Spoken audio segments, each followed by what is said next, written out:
She was 7 months pregnant when she heard her husband order her death. Not in anger, not in a moment of rage. He said it the way a man confirms a business appointment. Quietly, deliberately, without a single tremor in his voice. Kang Ji-tai, Seoul's most feared and most admired man, stood behind his office door and told his lieutenant that once the baby arrived, his wife would simply disappear. Nia Brooks had married a monster who wore a tailored suit, and now she had to decide, in the next 30 seconds, whether to fall apart or fight back. Stay with us until the very end of this story. Hit that like button and drop your city in the comments. I want to see exactly how far this story has traveled. The morning Nia Brooks arrived in Seoul for the first time, the sky above Incheon Airport was the color of old iron, flat, heavy, the kind of gray that doesn't promise rain so much as threaten it. She remembered standing at the customs line with 2 carry-on bags and a financial portfolio that weighed more than either of them, her heels already aching from the 14-hour flight out of Chicago, and thinking that she had made either the smartest decision of her adult life or the most catastrophic one. She was 29 years old. She had a master's degree in financial architecture from Northwestern. She had restructured the balance sheets of 3 mid-size American pharmaceutical firms before she was 27. She had also buried her father 11 months ago, and the grief of that had not left her body yet. It lived in the hollow beneath her sternum and pressed outward whenever the world went quiet. Marcus Brooks had been a lot of things. A brilliant man, a complicated man, a man who moved through the world's financial understructure the way a deep-sea fish moves through dark water, adapted entirely to a pressure most people would never survive. He had built financial frameworks for clients Nia had never been allowed to meet, in cities she was never told he'd visited, through structures so elegant and legally watertight that a team of forensic accountants working 6 months straight might miss what he'd embedded in the architecture. She had known her father was extraordinary. She had not known, until after his death, exactly what kind of extraordinary he was. The meeting with Kang Ji-tai had been arranged through her father's estate attorney, a small, precise man named Edwin Seo, who wore the same gray suit every time she saw him and spoke in a way that suggested every sentence had been thoroughly revised before delivery. Edwin had told her only that a significant client of her father's wished to retain her services on a long-term consulting basis. The compensation figure he quoted made Nia sit very still for a moment and do the math twice. It was not the kind of number you turned down because you were nervous. She had been nervous anyway. Jitae's Seoul headquarters occupied the top 4 floors of a building in Gangnam that didn't advertise itself. No corporate logo on the exterior, no dramatic lobby installation, just a clean black glass tower that absorbed its surroundings without reflecting them. The receptionist who greeted her spoke perfect English and smiled the kind of smile that was professional enough to mean absolutely nothing. She was taken to the 43rd floor in an elevator that moved so smoothly she only knew it was rising because her ears registered the pressure change. He was standing at the window when she entered. Kang Ji-tae was not what she had expected. She had prepared herself for a certain archetype. Older, heavier. The performance of power worn the way older wealthy men wear it, like an overcoat they never take off. What she found instead was a man in his early 40s who carried himself with a stillness that was, by itself, more unsettling than any display of authority she'd ever encountered. He was lean. His suit was dark and fitted without being theatrical. His hands, when he turned and extended one toward her, were steady and dry. "Ms. Brooks," he said. His English was measured, slightly formal, carrying the particular cadence of someone who learned the language from texts rather than people. "Your father spoke of you often." "He never mentioned you," she said, and she held his gaze when she said it, because she'd learned early that the first 10 seconds of any meeting with a powerful man set the tone for everything that followed. Something shifted at the corner of his mouth. Not quite a smile. More like acknowledgement. "He was careful," Ji-tae said. "It was one of the qualities I valued most." They sat across from each other at a table that was too long for 2 people. And over the next 2 hours, Nia reviewed preliminary documents, asked questions, and watched the man across from her answer each one with a precision that suggested he had already anticipated them. He was intelligent, genuinely, irritatingly so. He did not perform intelligence the way insecure wealthy men often did. He simply deployed it, cleanly, without excess. She took the contract. She told herself it was the money. She told herself it was the professional challenge. She told herself it had nothing to do with the way he had looked at her when she pushed back on a clause in Section 4, and he had said, without a trace of condescension, "You're right. Remove it." She was lying to herself, but she was very good at lying to herself, and it would be months before she understood the cost of that particular skill. The relationship built slowly, the way dangerous things often do, through proximity, through professional intimacy, through the accumulated weight of long evenings in conference rooms where the work ran late and dinner was ordered in and the conversation drifted, gradually, from financial architecture to the people behind the numbers. Jite was not romantic in any conventional sense. He didn't bring flowers. He didn't engineer elaborate gestures. What he did was pay attention. And in Nia's experience, sustained intelligent attention from a compelling man was more destabilizing than any grand gesture could ever be. He remembered details, what coffee she preferred, that she always read from the back of a document to the front when she was skeptical of it, that she went quiet before she pushed back, not loud.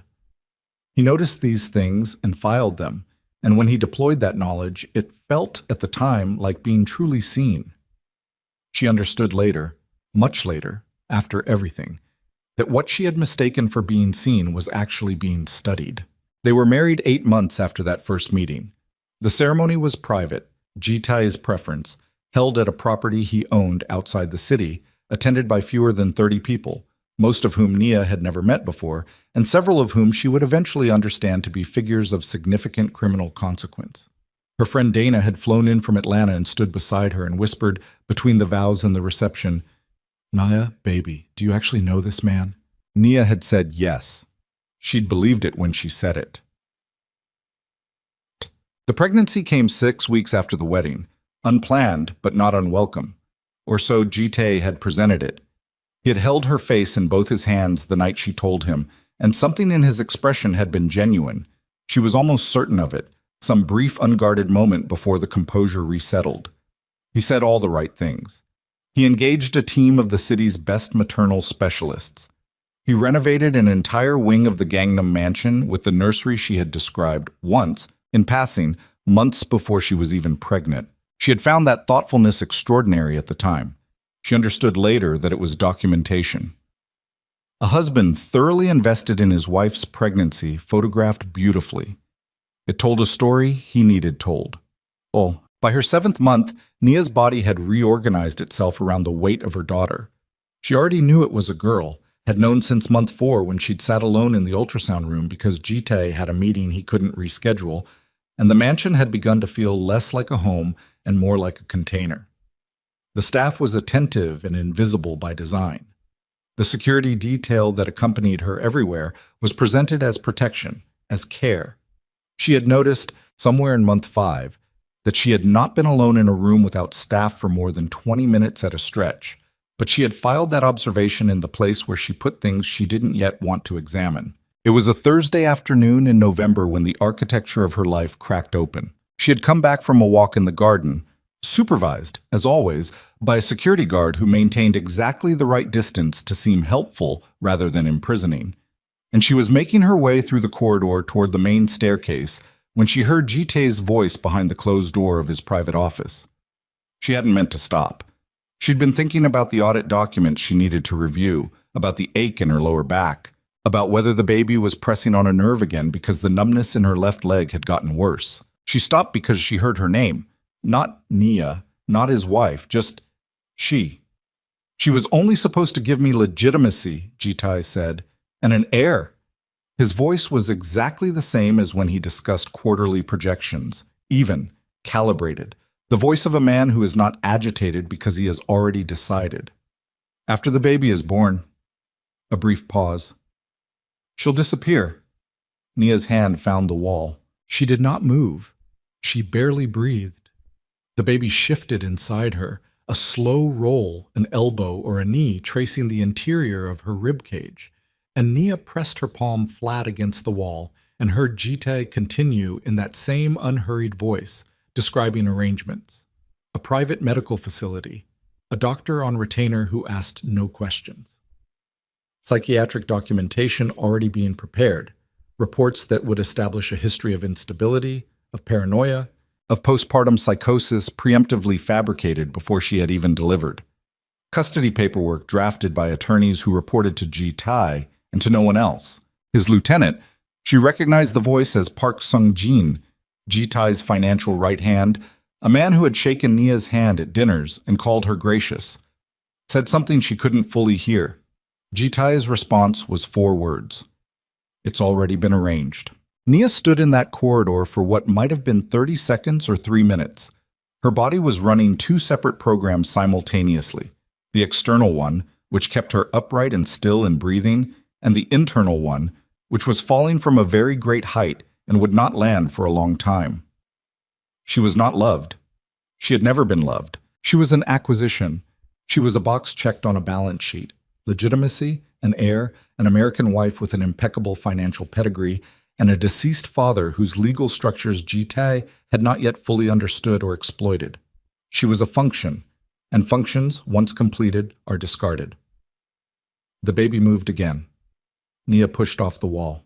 She walked down the corridor to the east staircase up to the 2nd floor, through the sitting room adjacent to her private suite, and into the bathroom where she ran the tap and sat on the edge of the tub and pressed both hands flat against the hard curve of her belly and did not cry.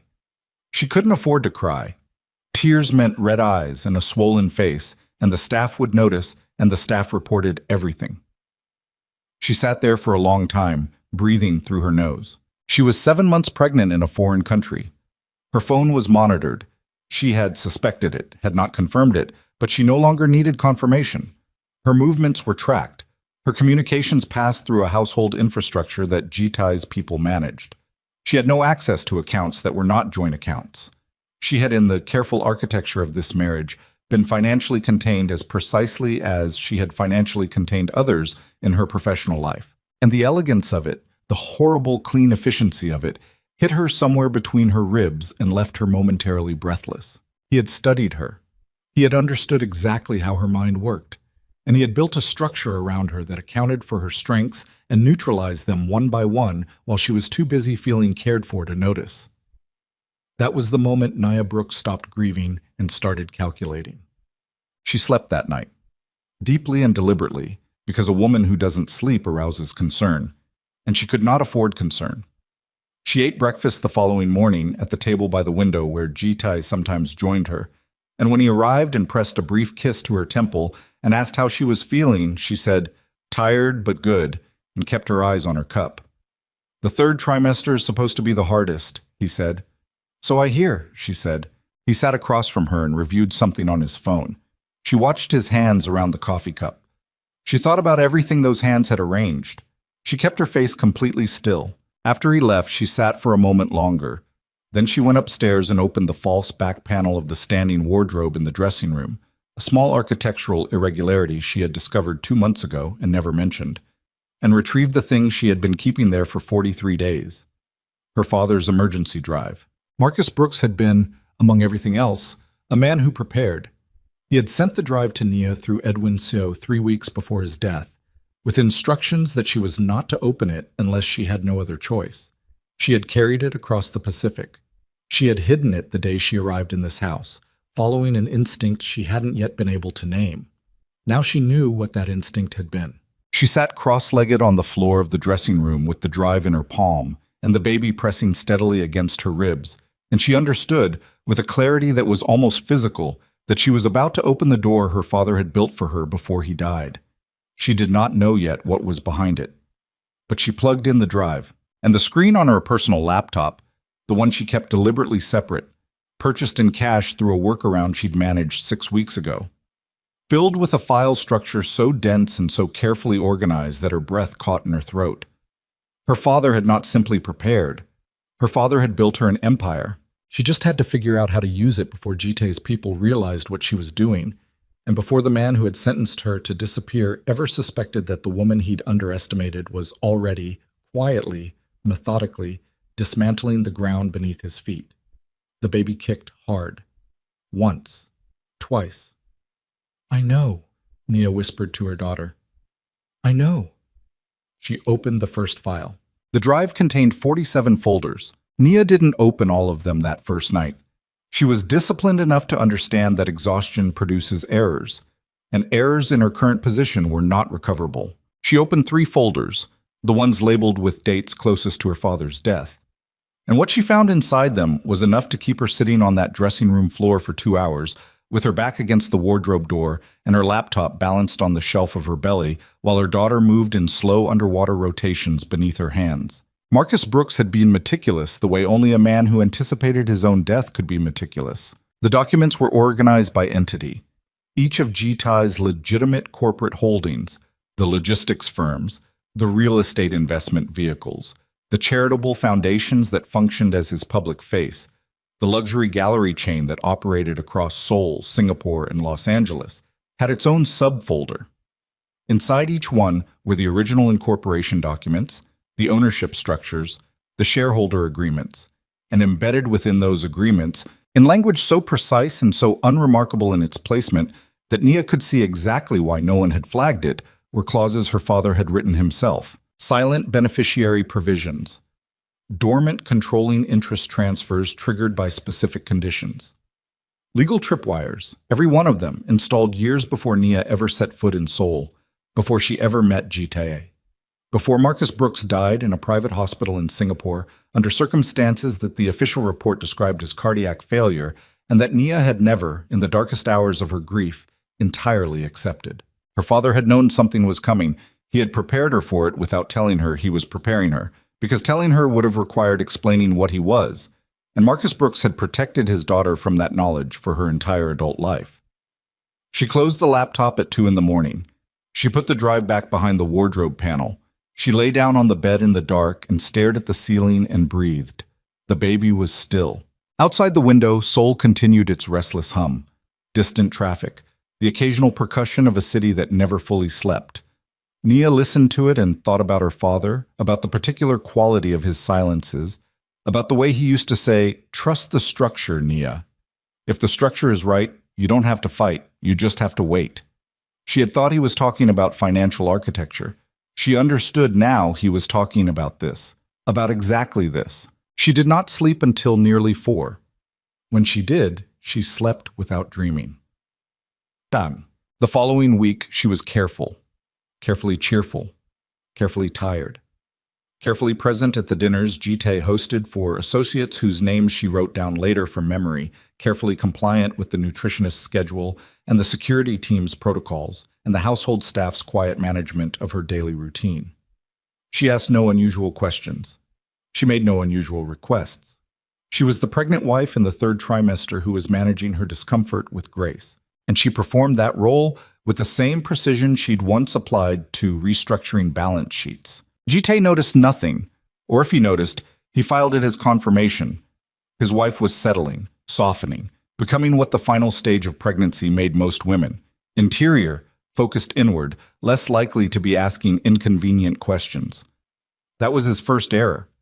He had studied her strengths and built around them, but he had not accounted for what she could do when she stopped caring about being seen as strong. On a Tuesday, she asked one of the household staff, a woman named Mrs. Cho, who had been in Jitai's employ for 11 years and who brought Nia ginger tea every morning without being asked, whether there was a way to have personal documents scanned. She framed it as pregnancy documentation she wanted in digital form, organized, accessible. Something for the baby book. Mrs. Cho said she would arrange for the household's secure scanner to be available Thursday morning when Mr. Kang was traveling. Nia thanked her and asked whether the scan files could be transferred to a personal drive. Mrs. Cho said, of course. Neither of them said anything else. Done. On Thursday morning between 10 and noon, Nia used her father's drive and the household scanner and produced copies of 43 documents that she then transferred to a secondary drive she had purchased 6 weeks ago from a small electronics shop in Apgujeong during a supervised shopping trip, by the simple expedient of paying cash and keeping the device in her coat pocket while asking her security guard to wait outside the shop because she needed to use the restroom at the back. The guard had waited. Of course he had waited. She was 7 months pregnant. What was she going to do? She was going to build an exit, was what she was going to do. One document at a time. What? Edwin Seo agreed to meet her on a Friday afternoon at a maternal health clinic in Mapogu that Jitai's own staff had arranged for her regular checkups, because Nia had, 3 weeks earlier, casually mentioned to Jitai's personal assistant that she preferred a different clinic for her non-medical appointments. A consultation about birthing plans, she'd said, and the assistant had nodded and scheduled it, and Jitai, she was certain, had never been told the specific name of the location or the specific nature of the appointment. Edwin was already in the waiting room when she arrived. He looked the same as always. The gray suit, the careful posture, the expression of a man who has spent decades in the company of people for whom precision is survival. He stood when he saw her and looked briefly at the size of her, and something moved across his face that might have been grief or might have been guilt, and then it was gone. They sat in a private consultation room that the clinic used for sensitive maternal conversations, because Edwin had called ahead. Nia put the secondary drive on the table between them. "Did you know?" she said. No preamble, no courtesy warm-up. She was too tired for that. Edwin looked at the drive, then at her. "Your father told me enough." "That's not what I asked." "No." His voice was quiet. "I didn't know the specifics of what Jitai intended for you. Your father suspected the marriage would eventually become a containment structure. He didn't know the timeline. He built me a way out." "He built you leverage," Edwin said. "A way out requires someone willing to use it." Nia held his gaze for a moment. "I'm going to need you to work with me on this, directly. Not through intermediaries, not through anyone else's communication channels. Just you and me." Edwin was quiet for a beat. "If Jitai's people discover I'm in contact with you outside normal channels, I know what the risk is for you," she said. "I'm asking you anyway." He looked at the drive again. He picked it up, turned it over in his fingers, set it back down. "Your father would have handled this differently," he said. "My father's dead," Nia said. "I'm what's left." Edwin nodded once, slowly. "Tell me what you need." What she needed took 6 weeks to build. She needed the ownership documentation authenticated through a channel that didn't touch Jitai's legal infrastructure. Edwin handled that through a firm in Singapore that Marcus had used for years, a firm whose senior partner had once told Edwin that Marcus Brooks was the most careful man he'd ever worked with and that he fully intended to outlive him just to see what the man had built. The senior partner, whose name was Raymond Choi, was 71 years old and had nothing left to lose and a profound personal dislike for men who used marriage as a weapon. He authenticated everything within 10 days. She needed evidence of the psychiatric fabrication, the forged mental health documentation Jitai had already begun accumulating against her. This was harder and required patience she had to manufacture from scratch, because every day that she spent waiting was another day Jitai's timeline advanced, and another day she remained inside the walls of a house that was slowly, methodically becoming a trap with better soft furnishings. The evidence came from Park Sung-jin, and it came in the most unexpected way. She had always sensed that Park Sung-jin was uncomfortable around her. Not hostile, he was too controlled for hostility, but in the way a man is uncomfortable when the thing he's been asked to do conflicts with something left of his conscience. He would shake her hand at dinners with that automatic professional smile, and he would avoid her eyes for exactly 1 second too long. And she had filed that observation in the same place she filed everything she wasn't ready to examine yet. It was a Saturday evening in December, 9 weeks before her due date. Jitai was hosting a dinner for 12 in the formal dining room, business associates, 2 of whom Nia now knew were senior figures in the criminal operation Jitai ran beneath the legitimate surface of his empire. She sat at the table and ate and listened and said the correct things at the correct moments. After the main course, she excused herself for the bathroom, which was unquestioned and unremarkable, and on her way back down the corridor, she found Park Sung-jin standing near the side entrance to the kitchen, away from the other guests, his phone in his hand and his face carrying an expression she recognized because she wore it every day in the mirror. He looked trapped. He looked at her, she looked at him. The corridor was empty except for them. "Mrs. Kang," he said. The formal address, the professional armor. She stopped walking. "Mr. Park." A pause. "Are you all right?" He looked down at his phone, back at her. Something passed across his face, a calculation running fast, the same kind of calculation she'd been running for weeks. And then he said quietly, There are some documents in the corporate health file system that shouldn't exist. Documents with your name on them. Naya kept her face still. What kind of documents? The kind, he said, that a man uses to explain why his wife had to be hospitalized. The baby pushed against her ribs. She breathed through it. Why are you telling me this? Sungjin looked down the corridor toward the dining room, toward the sound of Jitai's voice carrying through the wall, composed and authoritative, holding court. Because I have a daughter, he said. She's 4 years old. He looked back at Nia. That's all. He walked back toward the dining room. Nia stood in the corridor for 3 seconds. Then she went to the bathroom and sat on the closed lid of the toilet and pressed the heels of her hands against her eye sockets until the pressure built and receded and she could breathe normally again. She had a source inside Jitai's own operation. She had not expected that. She did not know yet how far she could push it, but it was there, sudden and fragile as a crack in ice, and she was going to handle it like the extraordinary thing it was. The holidays came and Jitai performed the role of attentive husband with his characteristic precision. He gave her jewelry she didn't want and asked about her sleep and reminded the household chef that she had developed a sensitivity to certain spices in the 3rd trimester. He sat beside her on the low sofa in the main sitting room on a cold January evening and watched a film she barely tracked and rested his hand on her belly once when the baby moved, and she let him, and she looked at the side of his face in the blue light from the screen and understood something she hadn't fully understood before. He didn't hate her. That would have been almost easier. What he felt for her was indifference with a performance overlay, and the performance was so fluent, so deeply habituated, that she wondered sometimes whether he even knew where it ended. She thought about the moment at the ultrasound months ago when she'd sat alone because he had a meeting. She thought about her father's voice telling her trust the structure. She thought about a 4-year-old girl who had given her a source she hadn't asked for. Jitai's hand was still resting on her belly, warm, steady. She let it sit there. She kept her face turned toward the screen.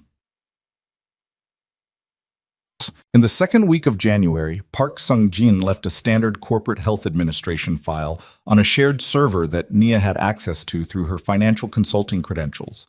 Credentials Jitai had never revoked, because revoking them might prompt questions, and he was managing her disappearance through bureaucratic architecture, not confrontation. The file appeared routine. Deep inside its folder structure, Neisted 3 levels down under a subfolder titled Wellness Program Archives 2021 was a document that was not archived and not from 2021. It was a clinical assessment form, completed by a Dr. Hyun-woo Jin, whose name Nia had never heard before, but whose licensing number Edwin confirmed within 24 hours was registered to a private medical facility outside the city that accepted only referrals and asked, as Sung-jin had said, no questions. The assessment described a patient with a history of paranoid ideation, emotional volatility, difficulty maintaining reality orientation, and postpartum risk profile requiring preemptive residential care. The patient's name on the form was Nia Brooks Kang. The assessment was dated 3 months ago. Nia had never met Dr. Hyun-woo Jin. She had never had a psychiatric evaluation of any kind. Her medical history, which Edwin pulled through Raymond Choi's Singapore firm, showed not a single psychiatric contact in her adult life. She photographed the document on her personal device. She sent the image to Edwin through a communication channel they had established using an application that neither of them had downloaded on any device registered to their known identities. Edwin's response came within an hour. This is what we needed. She put the phone down and sat in the quiet of the dressing room and exhaled for a long time. Outside, the January sky over Seoul was that same flat iron gray she remembered from her arrival. She thought about how different the city had looked to her then, foreign and vast and thrilling in the way that genuinely dangerous things can be thrilling before you understand the nature of the danger. She knew the nature of the danger now. She thought about the black envelope she was going to leave on Jitai's desk. She had been thinking about it for weeks. The precise contents, the exact sequence of revelations, the legal mechanisms that would trigger simultaneously. Edwin had confirmed that the ownership transfer documents were bulletproof. Raymond Choi's team had run the relevant scenarios. The moment Nia activated the beneficiary clauses her father had embedded, The transfers would be instantaneous and legally unimpeachable, and any attempt by Jite to challenge them in court would require him to expose the very financial structures those corporations had been built to launder. Her father had understood Jite before Jite ever came for her. He had understood the type, the man who mistakes financial architecture for power, who believes control of structure equals control of people, who has never encountered a builder smarter than himself. Marcus Brooks had been smarter than him, and Marcus Brooks's daughter had inherited every tool he'd built, and she was 30 years old, and she was going to use every single one. She had 6 weeks before her due date. She needed 4. The error came on a Thursday, as errors often do, not in Nia's work, but in Jitai's patience, which had apparently reached a threshold she hadn't fully mapped. She was in the smaller sitting room off the east corridor, laptop open, ostensibly reviewing a quarterly report for one of Jitai's logistics subsidiaries that he still expected her professional input on when Jitai came in without knocking. He never knocked. He owned every room. He sat down across from her. He didn't say anything immediately. He looked at her in the particular way he had, level, measured, the look of a man doing arithmetic. "You've been quiet," he said. "I'm tired," she said. "Third trimester. The reliable cover. You're always tired these days. That's what the books say happens." He was still looking at her. "Edwin Seo," he said. "You saw him last month." The inside of her chest went cold and stayed cold. She kept her eyes on him. "He's my father's attorney. He had documents for me to sign, estate administration." "You didn't tell me." "I didn't think I needed to." She let a small note of tiredness into her voice. Fatigue, not fear. "It was a paperwork appointment, Jitai. The estate has been open for over a year. There are still filings." He looked at her for 2 more seconds. "I'd like to be informed," he said, "when you meet with legal counsel, even for estate matters." "Of course," she said. He stood up, looked at the laptop screen. The quarterly report was visible, real, current. He nodded once and left the room. Nia waited until his footsteps had receded down the corridor.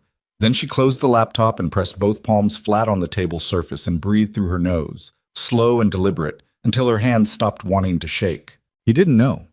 She was certain he didn't know. If he knew, this conversation would have looked very different. But he was suspicious, or someone on his staff had flagged the clinic meeting and he'd seen the appointment record and cross-referenced it with Edwin's name. She had less time than she'd thought. She needed to move the timeline forward by 2 weeks. She opened her laptop and navigated through 3 layers of indirect routing to the communication channel. She typed, "We need to accelerate. Can Raymond file the trigger documents within 10 days? Edwin's response came 47 minutes later, which was longer than usual. And in the gap, she sat and kept the quarterly report visible on the screen and listened to the house breathe around her and thought about her daughter and about what kind of world her daughter was going to inherit, depending entirely on what happened in the next 10 days. Edwin's response was 2 words. "He can." Nia typed back, "Then do it." She closed the channel. She looked at the window. The city outside was beginning to go dark, the winter afternoon collapsing into early evening, the lights of Seoul coming on one grid at a time. Somewhere in that city, Jitai was telling someone, in his even-calibrated voice, that everything was under control. He believed it. She was counting on him believing it for exactly 10 more days. She closed the laptop, stood up slowly, pressed one hand to her lower back where the ache had become a constant companion, and walked toward the staircase. She passed a hallway mirror and glanced at herself. The curve of her belly, the set of her jaw, the particular expression in her eyes that she had been careful never to let anyone else in this house see. She looked, she thought, like a woman who had already decided, because she had. She climbed the stairs. Behind her, the house settled into its evening routines, the staff moving through their patterns, the security detail rotating at the front gate, the whole careful architecture of Kang Jitai's domestic empire operating exactly as designed. None of them knew they were already standing inside something that had stopped being his. The 10 days did not hold. On the 6th day, Raymond Choi's Singapore office sent Edwin a single-line message through their secure channel. Trigger documents ready. Standing by for authorization. On the 7th day, Jitai's head of household security, a man named Bayek, thick-shouldered, and permanently expressionless, who had been in Jitai's employ since before Nia had any knowledge of Jitai's existence, knocked on the door of Nia's private suite at 9 in the morning and told her, with the particular blankness of a man delivering news he has been instructed to deliver without inflection, that her personal laptop would need to be submitted for a routine security assessment. All household devices, he said. Routine protocol. Mr. Kang had requested it. Nia looked at Baek for a moment. All right, she said. Give me a few minutes to finish what I'm working on. Baek nodded and stood in the corridor.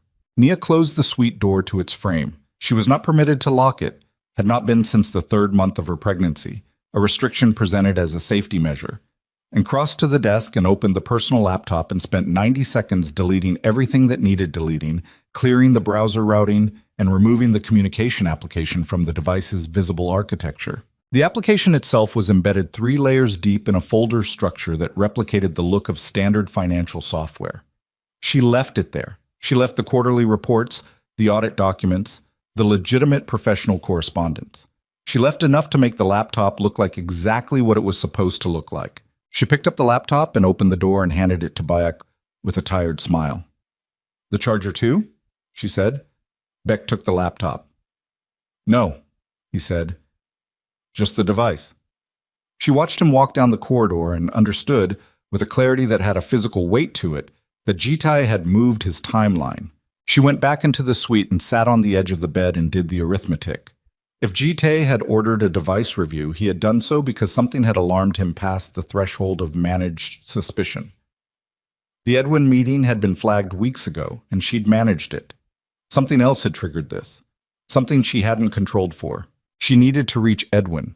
Her personal device, the burner phone she'd purchased in cash, was behind the wardrobe panel, and she could not retrieve it while Baek or any member of the security staff might be positioned within sight of that room. She needed to wait until afternoon, when the East Wing was typically lighter on staff because Jitae held his operational meetings in the West Conference Suite, and Baek always positioned his team accordingly. She waited. She ate lunch. She moved through the suite at the normal pace of a woman in her 34th week who was managing discomfort and conserving energy. She sat by the window and read a physical book she had no capacity to absorb and watched the winter garden below through the glass and breathed. At 2:15, the corridor outside her suite had been quiet for 22 minutes. She retrieved the phone. She opened the channel and typed, "Device review ordered. Moving now. Tell Raymond to file today." She waited 4 minutes. Edwin's response, "Filed 30 minutes ago." Raymond moved early, said he had a feeling. Transfers are processing. Nia read that twice. Raymond Choi, 71 years old with nothing left to lose, had moved on instinct and beaten Jitae's people to the moment by half a day. Her father's friend, her father's structure, holding. She typed back, "How long to confirm?" Edwin, 48 hours for full legal registration. The documents are time-stamped and filed. They exist. But Jitae won't see them until you want him to. She put the phone down and pressed the back of her head against the wardrobe door and closed her eyes and, for the first time in months, allowed herself 10 full seconds of something that was not exactly relief but was adjacent to it. Then she opened her eyes and put the phone back behind the panel and went to sit by the window again. 48 hours. She needed to hold for 48 hours. She did not hold for 48 hours. At 6:40 the following morning, before she had fully surfaced from sleep, the suite door opened without a knock. Jitae came in. He was already dressed, dark suit, no tie, the particular readiness of a man who had not slept. He sat down in the chair across from the bed and looked at her with an expression she had never seen on him before. Not the arithmetic look, not the composed authority. Something rawer than that, something that was trying to organize itself into calm and not quite managing it. "I need you to tell me," he said, "what you found on your father's drive." The inside of Nia's body went completely still. On the outside, she shifted against the pillow. The slow repositioning of a pregnant woman woken abruptly, and said, "What?" "The drive Marcus left you." His voice was controlled, but the control was effortful in a way it never usually was. "Edwin Seo had access to your father's estate files. We pulled his communication logs from the Singapore firm. Raymond Choi filed documents yesterday that reference beneficiary clauses in 6 of my corporate holdings." He paused. So I need you to tell me what you found." The room was very quiet. Nia looked at her husband's face.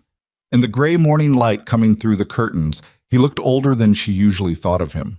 She could see the cost of the night in the set of his jaw, in the faint compression around his eyes.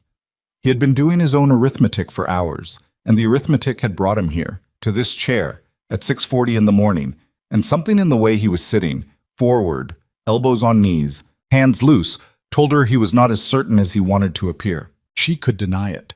She measured the option in a fraction of a second and discarded it. The Singapore filing was a documented fact. The communication logs were pulled, and denial would cost her the only thing she had left to manage, his uncertainty about how much she knew. "My father left me an archive," she said. Her voice was steady. She was proud of how steady it was. Financial records, corporate structures, documents he'd accumulated over years. "Documents he embedded in my companies," Jitai said. "Documents he had legal right to embed, given his role in structuring those entities." She held his gaze. "I had an attorney review them." "Raymond Choi." The name landed flat and hard. "He was my father's colleague for 20 years. Jitai stood up. He walked to the window and stood with his back to her, looking at the winter garden below. She watched the line of his shoulders. His hands, at his sides, opened and closed once. "How much did you activate?" he said.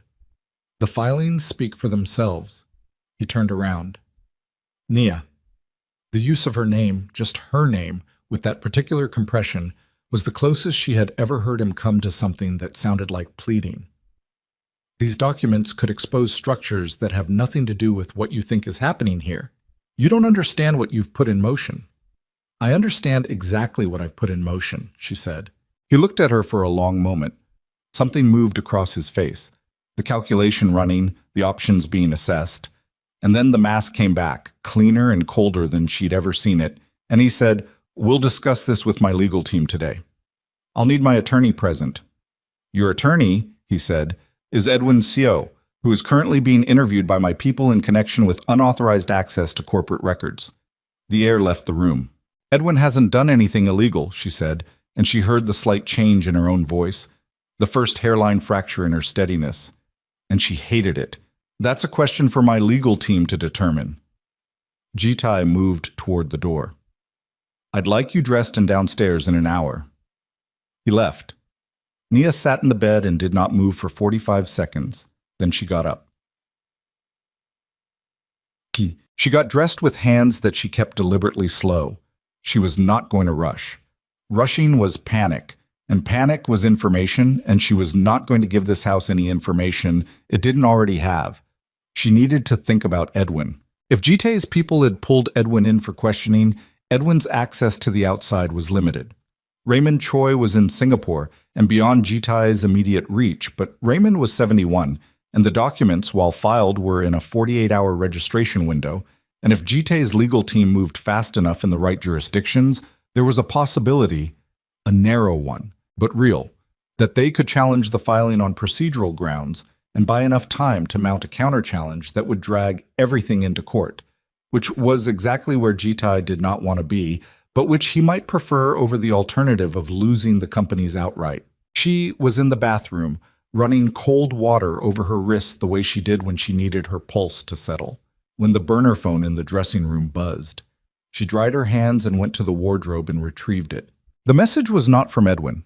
It was from a number she didn't recognize, a sequence of digits she had seen before. Once, on a business card she'd been handed at a dinner 4 months ago by a man who had shaken her hand and said nothing except, "Your father was a careful man," and then moved on to speak to someone else. The message read, "They have the secondary drive. Bayek found the panel last night. Everything on it has been copied." Nia read it once. Read it again. She put the phone down on the dressing table. The secondary drive. The copies she had made on the household scanner. 43 documents, including the corporate structure maps, the beneficiary clause analyses, her own notations on the timeline of what her father had built. The psychiatric assessment form she'd photographed from Sungjin's file drop. All of it. Jitai had the full picture. Not a partial picture, not a suspicion, not a thread to pull. The full architecture of what she'd been building, laid out in her own handwriting and her own file organization, sitting in his hand since last night while she slept. He'd come into her room this morning not because he was alarmed and seeking answers. He'd come in because he already had the answers and wanted to watch her face while she didn't know that he had them. He'd been performing uncertainty for her, while she'd been performing compliance for him.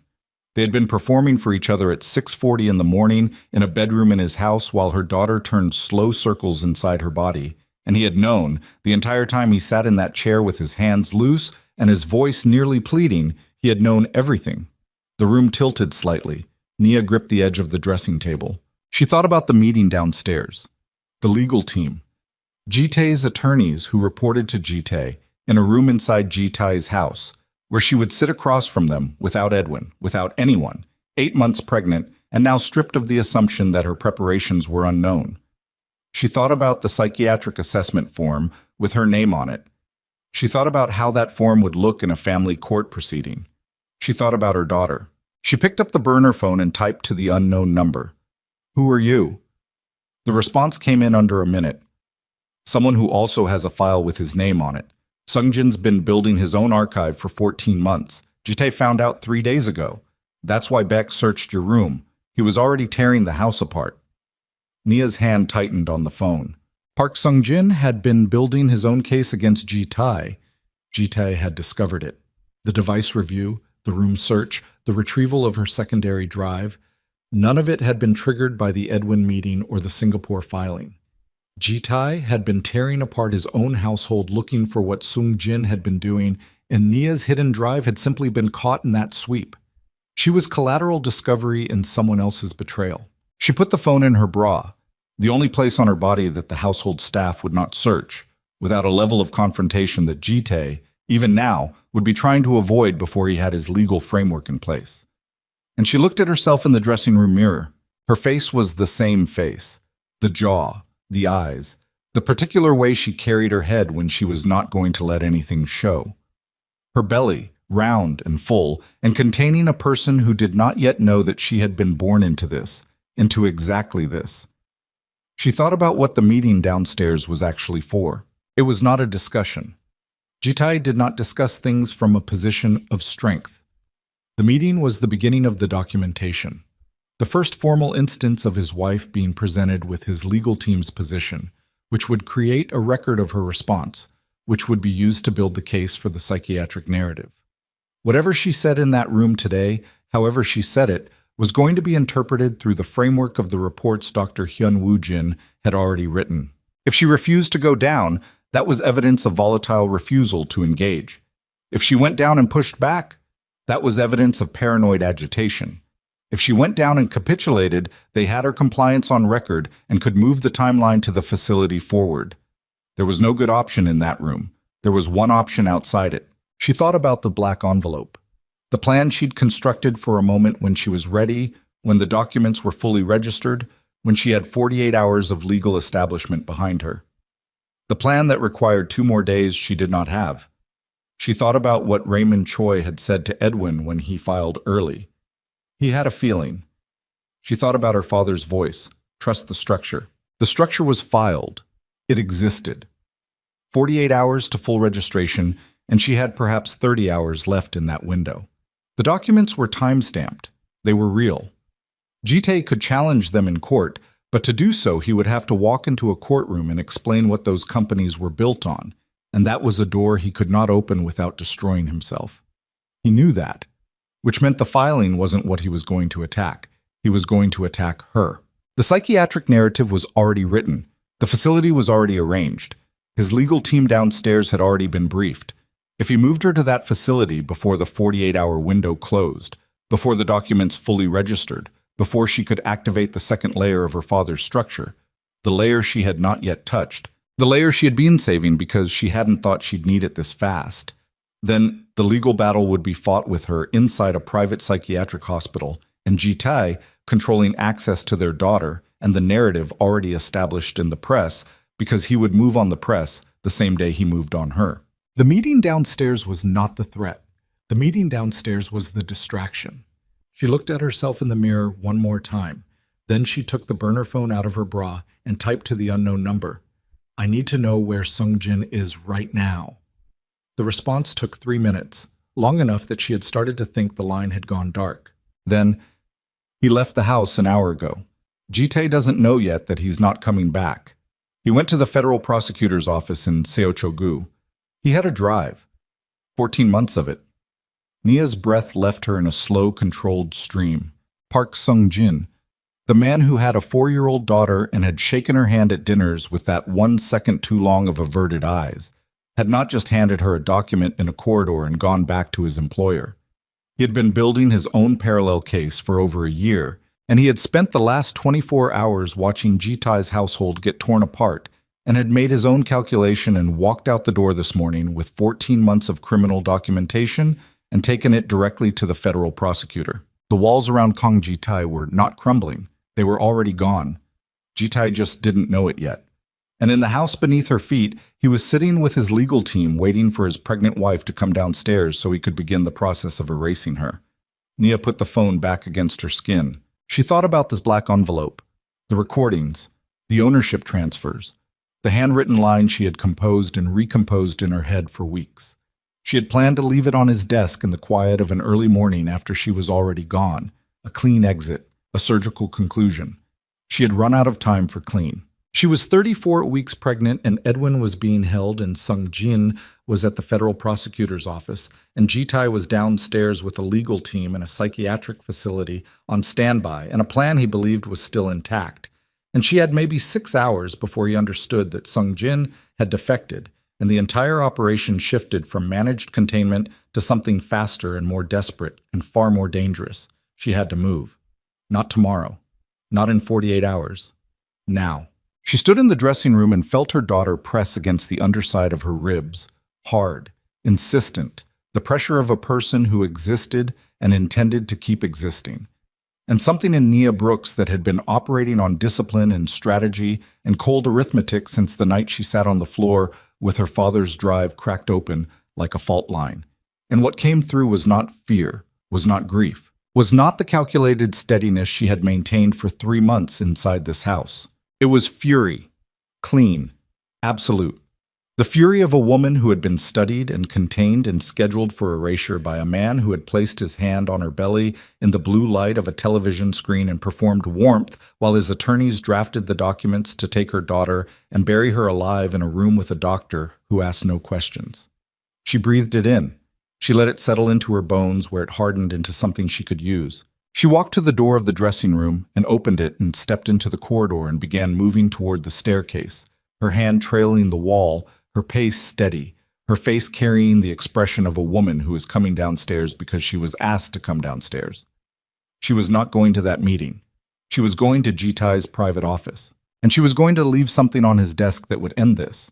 Not in 48 hours, not in a courtroom, not on a timeline he had engineered, but today, in the next hour, before he understood what Park Sung-jin had already put in motion, and before the last window of Nia Brooks's life inside this house closed around her like the door of a room with no handle on the inside. She did not go down the main staircase. The main staircase opened directly onto the entrance hall, which was visible from the corridor leading to the West Conference Suite where Jitae's legal team was assembled, and the household staff circulated through that space constantly in the morning hours.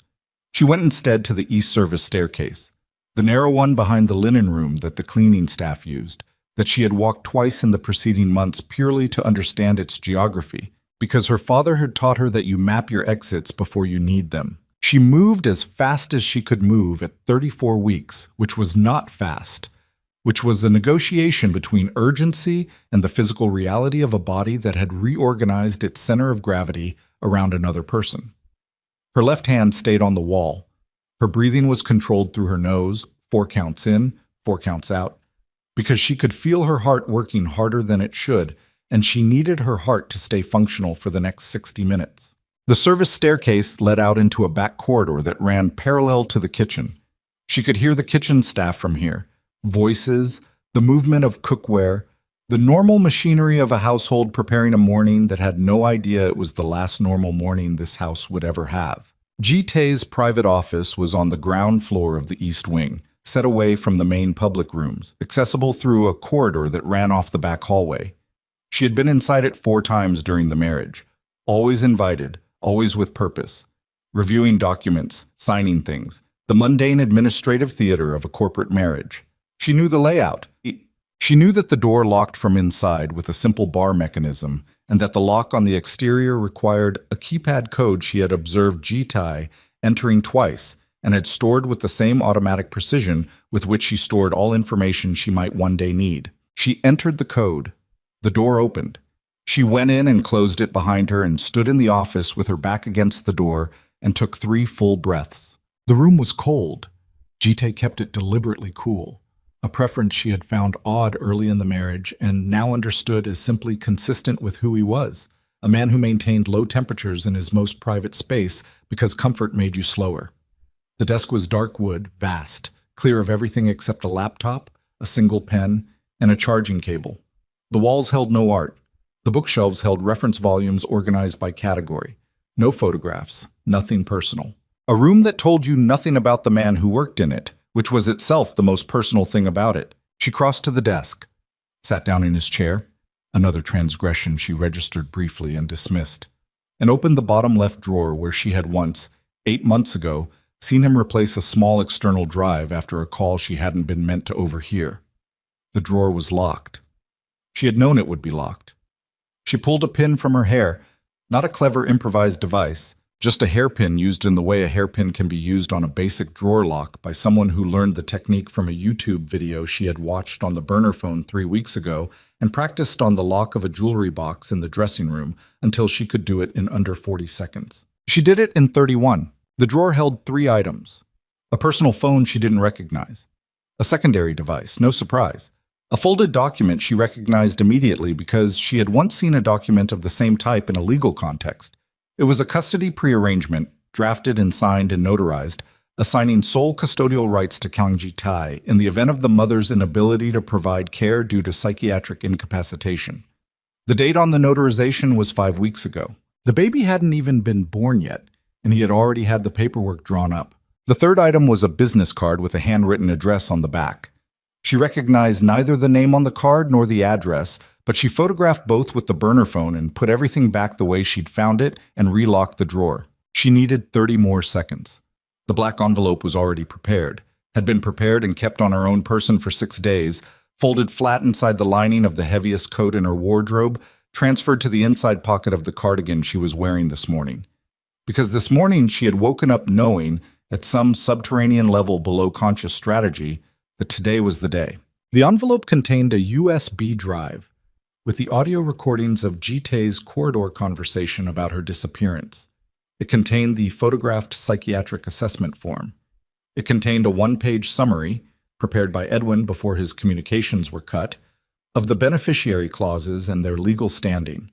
It contained a printout of the custody document she had just photographed, duplicated from the original she had found and photographed 3 weeks ago in a different location.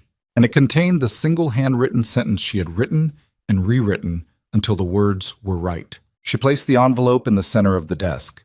She looked at it for 2 seconds. Then she heard voices in the corridor. Not approaching. The voices were moving away from the office, toward the front of the house, and she caught fragments. Jitai's voice, compressed and tight in a way it hadn't been upstairs, and beneath it, another voice she didn't immediately place, male, official sounding, using a cadence and vocabulary that had the specific texture of law enforcement. She went very still. She crossed to the door and pressed her ear to the gap at the frame. The words she caught were partial, broken by distance and the acoustics of the corridor. Federal prosecutor's office and voluntary, and Mr. Kang, we need you to. And then Jitai's voice, stripped now of its composed authority, saying something she couldn't make out, and then a word she caught clearly because it was said with a particular weight. Warrant. Park Sung-jin had moved faster than anyone had expected. The federal prosecutor's office had moved even faster. And the warrant, the one Sung-jin's 14 months of documentation had just handed them, had arrived at Jitai's front door while Jitai was sitting in his West Conference suite waiting for his pregnant wife to come downstairs. The house around her shuddered into a different kind of motion. She could hear it, feet moving quickly, voices overlapping, the specific quality of controlled alarm that spreads through a staff that has spent years training for normal and has just been handed something else entirely. Someone was running on the floor above her. The kitchen sounds had stopped. Nia opened the office door. The back corridor was empty. She moved out of the office and toward the side entrance, a door that led out into the east garden, which connected through a gate to the service road that ran along the back of the property.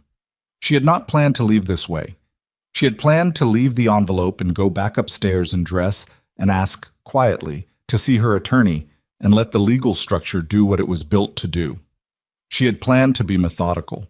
The warrant had changed the timeline again. She hit the side door, and the January air hit her like a wall, cold, dry, the kind of cold that got into your lungs immediately and made your eyes water. She moved across the east garden without running because she could not run, because her body would not run, because 34 weeks of pregnancy redistributed your capacity for speed into something that was more accurately described as a determined waddle, and she was not going to risk a fall on frozen ground. The gate to the service road was unlocked. She went through it. On the service road 50 meters to the north, a car was parked. She had not arranged for a car. She stopped walking.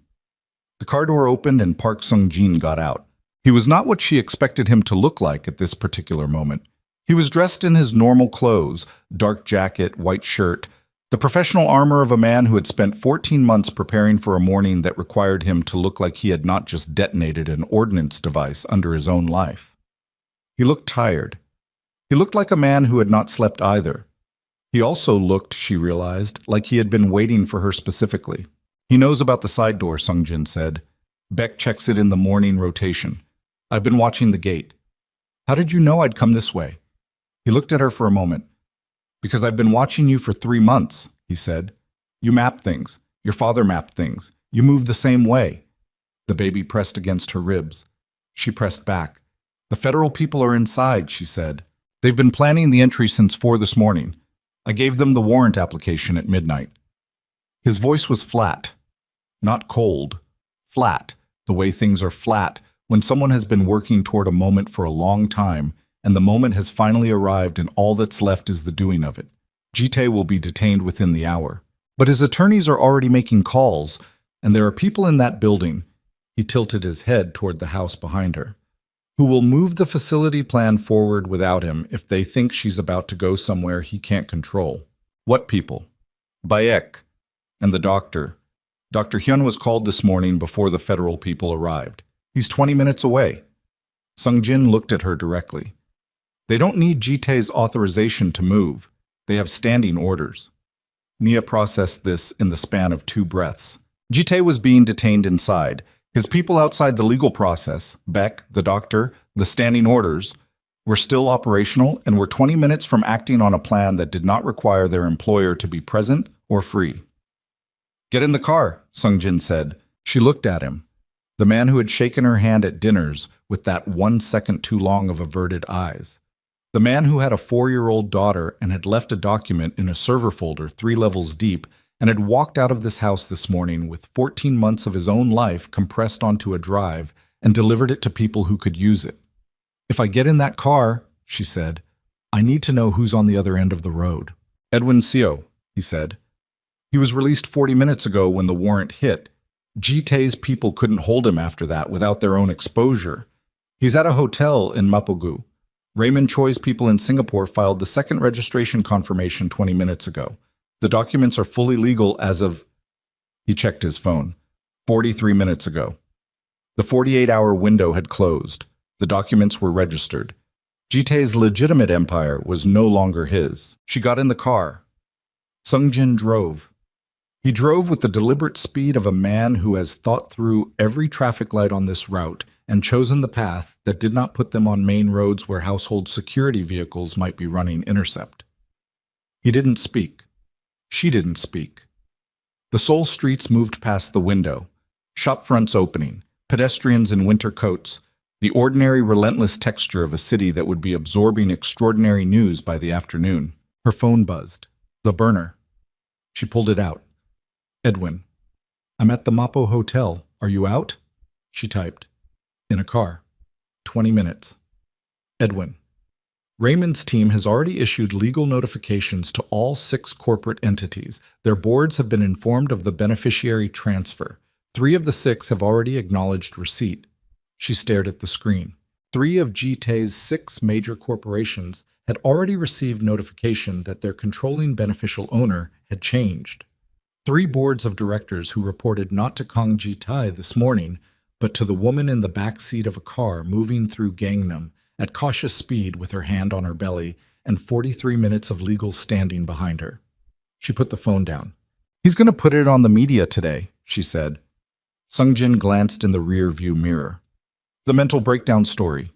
He'll use it to control the narrative before the criminal charges land. He might, Sungjin said. He's made calls in the last hour. I don't know to whom.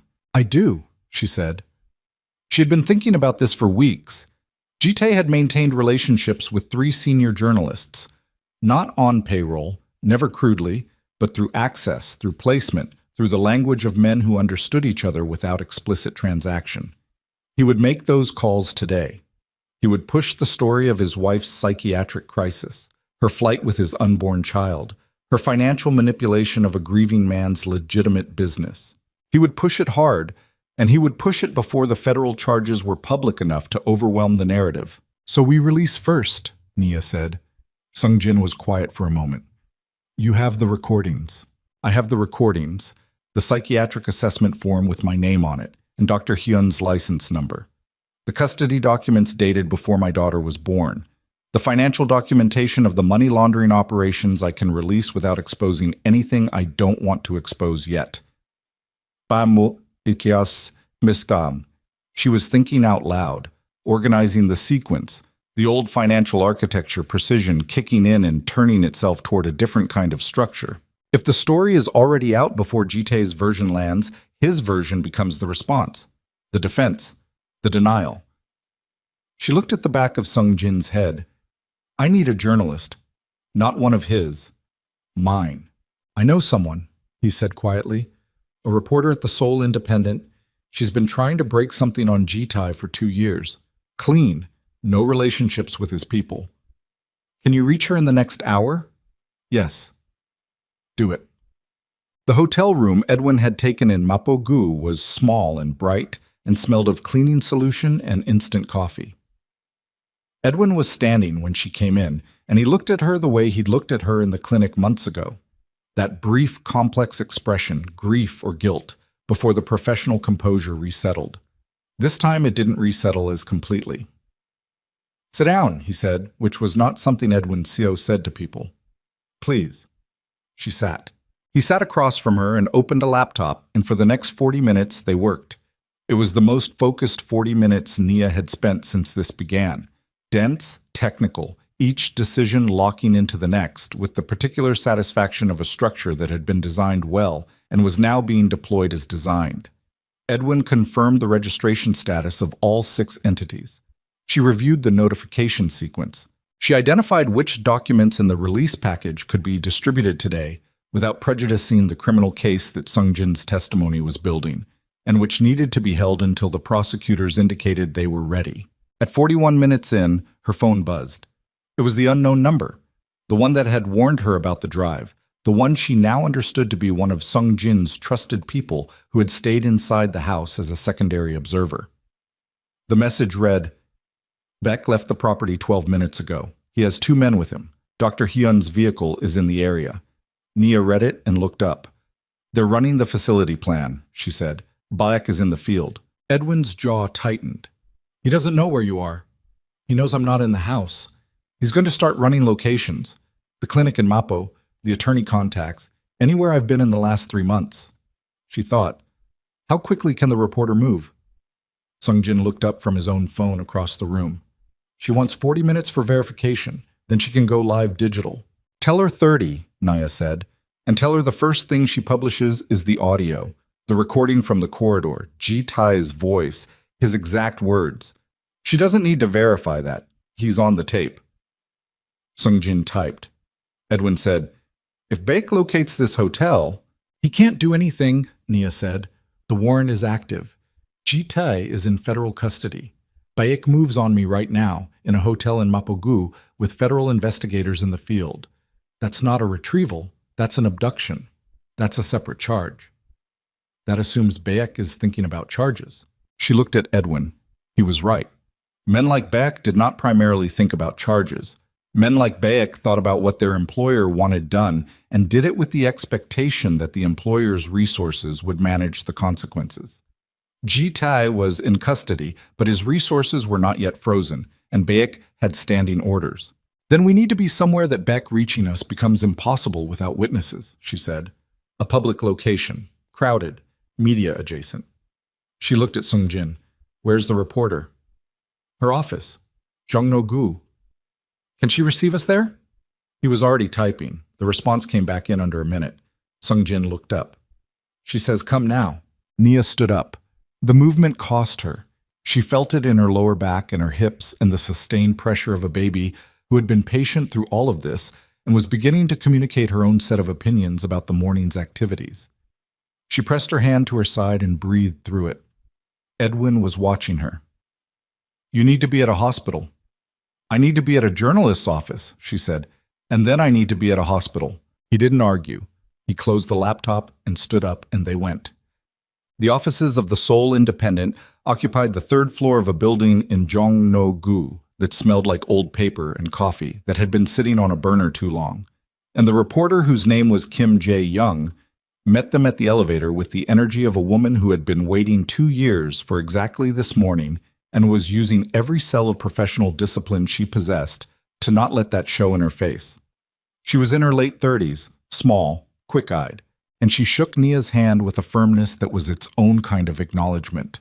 I've verified the corporate filing, Kim said immediately, walking them toward a conference room. Raymond Choi's firm issued a press statement 20 minutes ago. That's already moving. She closed the conference room door. I need the audio. Nia handed her the USB drive from the envelope. Kim plugged it in. The audio file opened. Jitae's voice came through the conference room speakers. That even, calibrated, unhurried voice, saying the words Nia had stood in a corridor and heard 6 weeks ago. She was only supposed to give me legitimacy and an heir. After the baby is born, she'll disappear. The words sounded different in this room. In the corridor, she had absorbed them through a body that was trying to stay upright. Here, played through speakers in a journalist conference room with Edwin on her left, and Sung-jin standing near the window, and Kim Jae-young leaning forward over her laptop with her eyes fixed on the playback waveform, the words sounded like what they were. Evidence. The voice of a man explaining to his lieutenant that his pregnant wife was disposable, rendered in the same tone one might use to explain a shipping logistics decision. Kim listened to the full recording, then she looked at Nia. I can have this verified by our audio team in 90 minutes, she said. We go live at the same time as verification clears simultaneous. Do it, Nia said. Kim's fingers were already on her keyboard. I need your statement, on record, in your own words. Nia looked at the table, at her own hands flat on the surface. The left hand had a faint tremor that she registered as the first real physical admission her body had made all morning that it was not operating at sustainable levels. She pressed the hand flat and felt the tremor stop and looked up at Kim Jae-young. My father built something, she said, that was designed to protect me before he knew I'd need protecting. My husband believed he had purchased a function. He got a financial architect who spent 3 months learning exactly how he built his empire so she could take it apart legally and cleanly and without a single violation of the law. She breathed. My daughter is going to be born into a world where her father is in federal custody, and his name is going to be on the front page of every major outlet in 3 languages by tonight. I want her to also be born into a world where the first story ever written about her family is her mother's story, in her mother's words, told first. She held Kim's gaze. So write it. Kim wrote. Outside the conference room windows, Seoul was fully bright and operational now, the mid-morning of a city that did not yet know it was processing the collapse of one of its most visible private empires. Nia sat in the chair and answered Kim's questions and felt her body running its parallel program. The external one, clear and precise and fully functional, and the internal one, which was calculating a different kind of arithmetic now. The contractions she had been feeling since the hotel, irregular and probably not productive, were becoming slightly less irregular. She noted this. She filed it. She kept answering questions. At 11:14, Sung-jin's phone lit up. He looked at the screen and looked at Nia. The federal prosecutor's office just issued a statement, he said. Jitae's been formally charged. Racketeering, money laundering, conspiracy, fraud. He paused. And conspiracy to commit unlawful detention in connection with a private medical facility. The unlawful detention charge. Someone in the prosecutor's office had moved on Dr. Hyun's facility already, had tied it directly to the active warrant, had understood from Sung Jin's testimony, from the documents, from whatever 14 months of records looked like when spread across a federal prosecutor's desk, that the psychiatric facility was not hypothetical. It was operational, and it had been operational before Nia's daughter had even drawn breath. The room absorbed this quietly. Then Kim Jae-young hit publish. The audio went live at 11:17. The article, 1,000 words of clean, verified, attributed journalism built around Kang Ji-tae's own recorded voice and the documented legal transfer of his corporate holdings and the federal charges filed that morning, was indexed and distributing within seconds. Nia watched the share counter on Kim's screen begin to move, slowly at first, then not slowly. Her phone buzzed. The burner. An unknown number she hadn't seen before, different from the one inside the house. The message read, "Beck just got a call. He's turned around. Wherever he was going, he's not going anymore." She looked at the screen for a moment. Then she put the phone down. She pressed both hands flat on the table. She looked at the ceiling. She breathed. Then she felt it. Not the irregular preliminary sensation from earlier, but something else. Something with intention and direction and a specificity that her body recognized before her mind fully caught up. And she looked at Edwin. "I need a hospital," she said. "Now." Edwin was already standing. She stood too. Her legs were steady. Her back was a sustained deep ache that was no longer just structural. She picked up the USB drive from Kim's table and put it in her pocket and looked at Kim Jae-young, who was watching her with an expression that was professional concern wrapped thinly over something more human. "The full document package goes to your legal team for the second release," Nia said. "Edwin has the sequence. Nothing moves without Edwin's clearance." "Understood," Kim said. Nia nodded once. She moved toward the door. Edwin was beside her, Sung Jin already in the corridor with his phone to his ear, identifying the nearest hospital with an available maternal unit.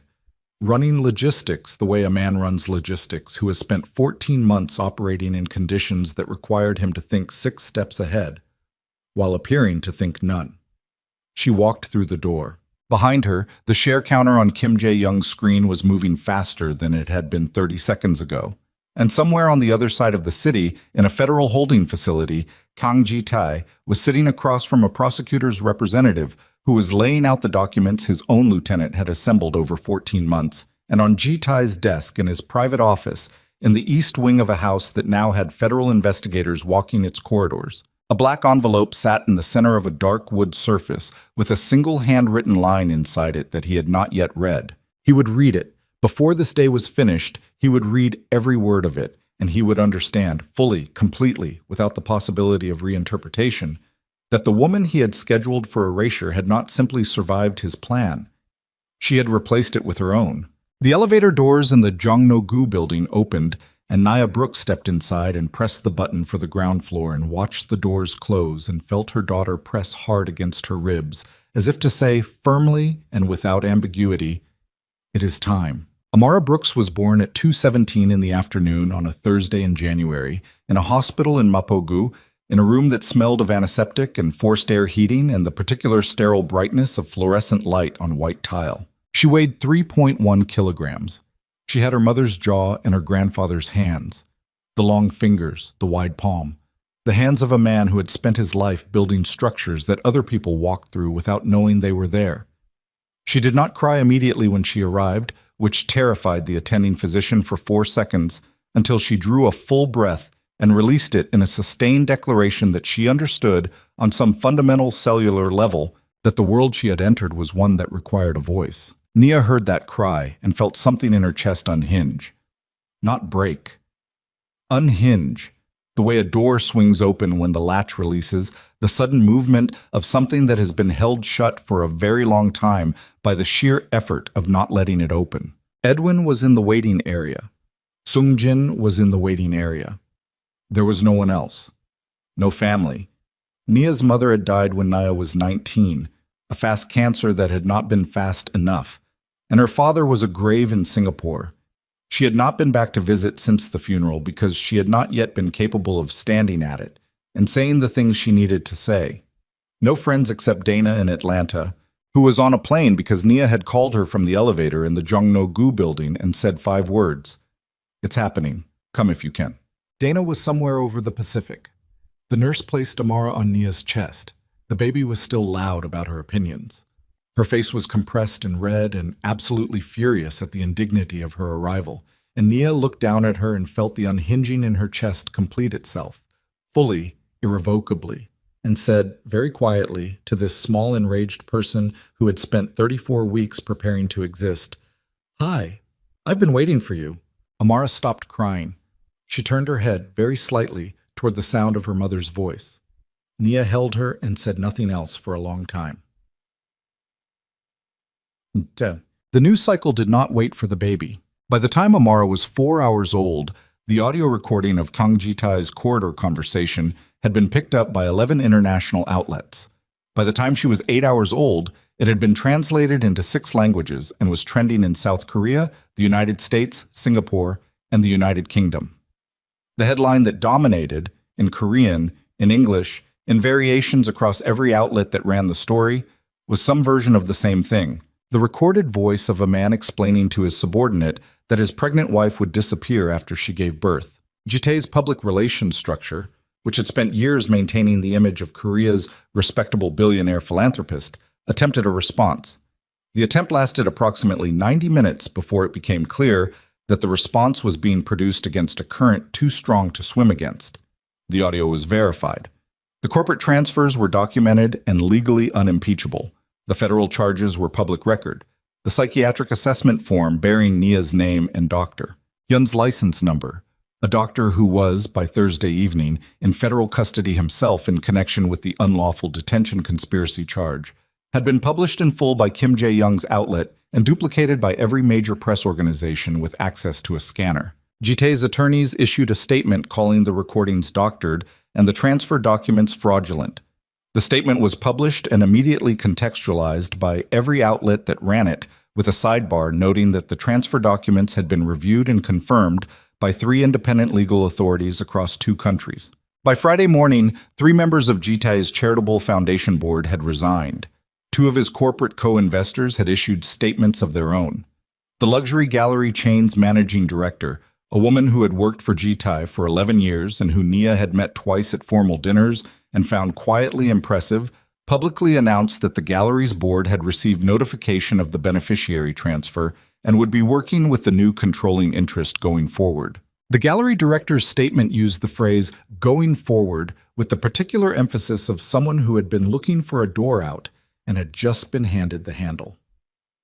On the 3rd day after Amara's birth, Ji-tae's mother came. Madame Kang Soo-yeon was 67 years old and carried herself with the specific posture of a woman who had spent decades understanding that her position in the world was contingent on the position of the men around her, and had converted that understanding into an armor so complete it was indistinguishable from genuine authority.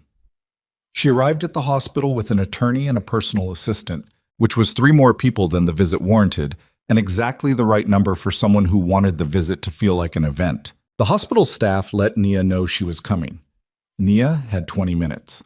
She used them to sit up straighter in the bed and feed Amara and put the baby in the bassinet beside her and press her palm flat against the surface of the bed rail until she felt her heartbeat even out. She had not slept more than 2 hours at a stretch since the birth. Her body was a continent of unfamiliar pain. The deep post-delivery ache, the exhaustion that went below fatigue into something that felt geological. The persistent sensation that her bones had been rearranged and were only approximately back in position. She was also, she noted, the most clear-headed she had been in months, and she understood that this was the clarity of someone who had burned through everything and come out the other side into a space where the only things left were the essential ones. Madame Kang entered the room and looked at Nia in the bed and at Amara in the bassinet, and whatever she felt about either of those things, she kept behind the armor so completely that Nia could not read it. "Mrs. Kang," Nia said. Not a greeting, just acknowledgement. Madame Kang sat down in the chair beside the bed without being invited to.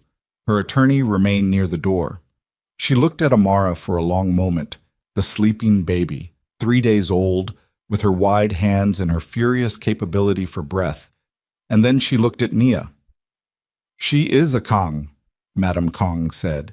Her English was formal, learned, carrying the compression of a language held at a slight distance.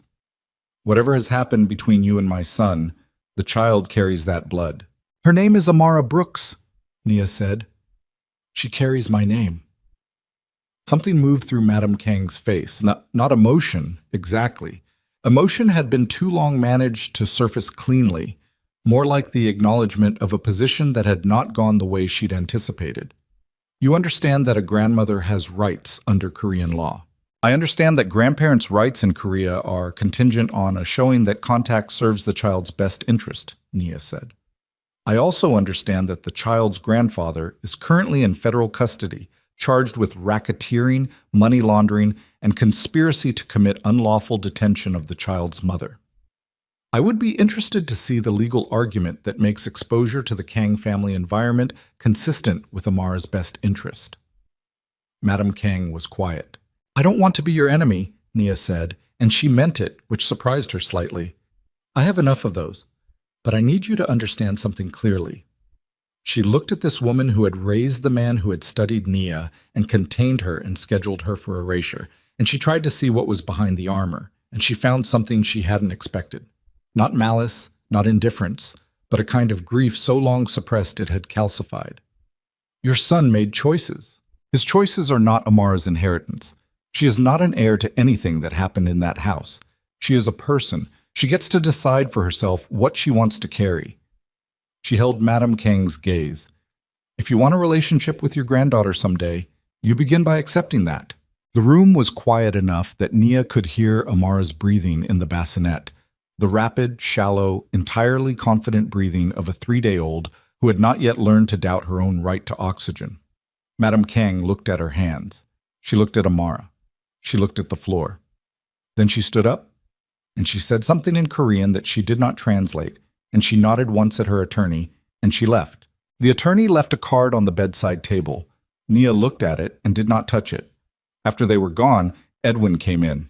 He had been in the corridor, had seen them leave, had come in with 2 coffees that he set down on the tray table, and then stood beside the window with his hands in his pockets looking at the city below. "She'll file," he said. "I know," Nia said. "Let her file." Madame Kang Soo-yeon filed a petition for grandparents' visitation rights in Seoul Family Court 6 weeks after Amara's birth. The petition was thorough and presented by competent attorneys who had researched the relevant statutes and constructed the most favorable possible framing of a grandmother's claim to access. The court appointed a guardian ad litem to represent Amara's interests. The guardian ad litem reviewed the available record, which included the federal charges against Ji-tae, the psychiatric fabrication documentation, the custody prearrangement signed before Amara was born, the kidnapping plot evidence that the federal prosecutors had extracted from Beck's communications after his arrest. Beck had been picked up 48 hours after the warrant, attempting to leave the country through a private airfield north of the city, and the audio recording of Ji-tae describing what he intended to do with the child's mother after the child's birth. The guardian ad litem's report to the court contained one sentence that Edwin read aloud to Nia over the phone the morning it was filed. The record demonstrates that both the child's father and the broader Kang family framework viewed this child primarily as an asset to be controlled rather than a person to be nurtured. The petition was denied. Madame Kang's attorneys indicated they would appeal. Edwin indicated they were welcome to do so. The appeal was filed, reviewed, and denied 4 months later on identical grounds. The trial of Kang Ji-tae opened in a Seoul federal court on a morning in October, 9 months after Amara was born. By then the season had turned and the city had the particular quality of Korean autumn. The air sharp and clean, the light coming in at an angle that made everything look considered, the trees in the Han River parks going amber and red in a way that seemed that year almost pointed in its beauty. Nia flew back from the United States for the trial. She had been in Philadelphia since March, not her home city, but a city where she had no prior associations and where she had quietly found a house in a neighborhood with good schools and old trees and neighbors who waved from their porches without requiring anything further of you. She had enrolled Amara with a pediatrician who was thorough and unhurried, and who had held the baby at the 6-month appointment and said she was the healthiest, most opinionated infant he'd seen all year, and Nia had laughed, actually laughed, a real one, the kind that comes from somewhere unguarded. For the first time she could clearly remember. Dana had been there for that appointment. Dana, who had arrived at the Mapogu hospital 31 hours after Amara's birth, with a rolling suitcase and 2 bags of food from the Korean grocery near Incheon Airport, where she'd stopped on the way because, she said, "You are not eating hospital food for the most important week of your life." Donna, who had sat beside Nia's bed that first night and held her hand while Amara slept in the bassinet and had not asked any questions, had simply been there, which was the correct thing and the hard thing, and the thing Nia had not known she needed until she had it. She flew back to Seoul for the trial with Amara in her arms and Dana beside her and Edwin meeting them at the arrivals terminal, looking somewhat older than he'd looked 10 months ago, and carrying, she thought, the particular weight of a man who had honored a debt he'd owed to a dead friend and was now working out what the rest of his life looked like. She reached across and squeezed his arm in the terminal. He looked at her. He nodded once. Neither of them said anything. What? The trial lasted 11 days. Former executives of Jitai's criminal operation testified. Park Sung-jin testified for 4 hours, delivering 14 months of documentation in the measured, precise cadence of a man who had rehearsed for this and was not going to waste it. Raymond Choi flew in from Singapore at 71 years old and testified about Marcus Brooks's role in constructing the beneficiary clauses and the legal standing of each, and he did it with the calm authority of a man who had been waiting 2 years to say these things in the correct room. Dr. Hyun-woo Jin, who had accepted a plea agreement in exchange for his cooperation, testified about the psychiatric facility, about the pre-signed admission documentation bearing Nia's name, about the arrangement with Jitai's people, about the financial terms of an agreement he now described in a courtroom with an expression that suggested he had spent the intervening months in a sustained renegotiation with his own conscience. And Nia testified. She was on the stand for 2 days.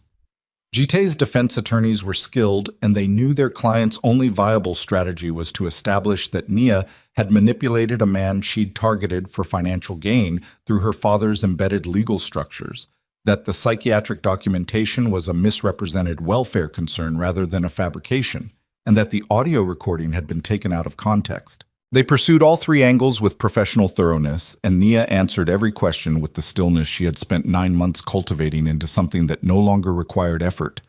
A stillness that came from knowing exactly what you were carrying and why. The cross-examination lasted 3 hours.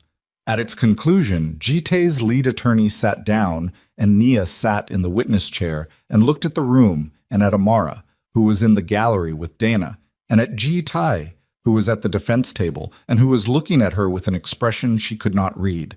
Not the composed authority, not the arithmetic look, not the nearly pleading look from the bedroom that morning. Something else. Something she didn't have a name for and didn't need one. She looked away. The prosecutor's redirect took 40 minutes. At the end of it, the prosecutor asked her one final question. Ms. Brooks, the defense has suggested that you used your position as Mr. Kang's wife to execute a financial strategy your father designed, targeting Mr. Kang's holdings for personal gain. Can you respond to that characterization? Nia thought about her father, about the drive, about the false back panel of the wardrobe, about the 47 folders and the embedded clauses and the structure of it, the extraordinary, painstaking, forgiving structure of a man who had spent his career building things for other people and had spent the last years of his life building something for his daughter. My father built those structures, she said, before I ever met Jitai.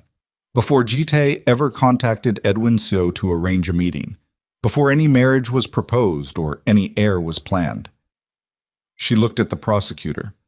My father built them because he knew what kind of man Kang Jitai was, and he knew that someday, in some form, Jitai would come for someone my father loved. Yitum mal abo machant. She paused. He didn't build me a weapon. He built me a structure. There's a difference. A weapon destroys. A structure holds. She looked at the gallery, at Amara, who was awake in Dana's arms and watching the room with the alert dark eyes she had been turning on the world since she was 4 days old. I used what my father built to protect my daughter. That's all. That's it. The courtroom was quiet enough that she could hear the building settle around them. The prosecutor said, "No further questions." Well, the jury convicted Kang Ji-tae on all counts: racketeering, money laundering, fraud, criminal conspiracy, conspiracy to commit unlawful detention. The conviction on the unlawful detention count, the one that named Nia specifically, that described specifically what Dr. Hyun's facility had been prepared to do, was read aloud by the jury foreperson in a voice that did not waver, and Nia sat in the gallery and heard it and felt nothing dramatic. No surge, no triumph, no particular sensation of a door closing, just the quiet recognition of something becoming permanent that had already, in all the ways that mattered, been decided months ago. The sentencing came 3 weeks later. Ji-tae was given 23 years. His attorneys indicated they would appeal on 3 grounds. Edwin, who had attended the sentencing with Nia and sat beside her in the gallery, said quietly that the appeals had a less than 15% likelihood of material outcome adjustment given the strength and volume of the evidentiary record. Nia nodded. She had already done that arithmetic. She looked at Ji-tae as the sentence was read. He was standing at the defense table with his hands at his sides and his posture as controlled as it had ever been, the composure absolute even now.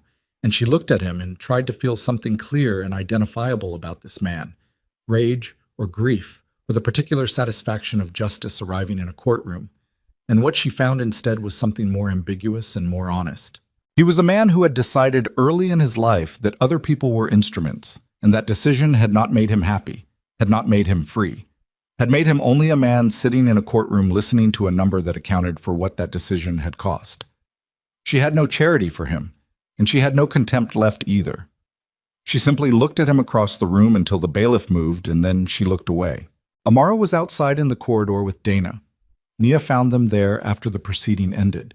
Dana standing near the window with the baby on her hip, showing Amara the view of the street below, and Amara reaching toward the glass with both hands with the absolute conviction of a 10-month-old who believes everything is within reach if you simply extend yourself far enough toward it. Nia stopped in the corridor and watched them for a moment. Then she walked over and took her daughter, and Amara turned immediately toward her mother's face, and Nia held her and felt the particular weight of her, specific and real and entirely present, and said nothing. And Dana put her hand briefly on Nia's back and also said nothing. And the 3 of them stood in the corridor while the building moved around them, and the October light came through the window at its considered angle and lay across the floor in a rectangle of gold. The Brooks Legacy Foundation was established 4 months after the trial concluded. Edwin managed the legal architecture of it, the conversion of the seized corporate assets, the restructuring of the charitable foundations Ji-tae had used as public-facing legitimacy into an organization with actual operational purpose. Raymond Choi sat on the board. Kim Jae-young, the reporter who had published the audio that Thursday in Jongno-gu, wrote the first major profile of the foundation and its mission, and the profile ran internationally and generated the kind of sustained attention that organizations built on genuine need and competent leadership sustain.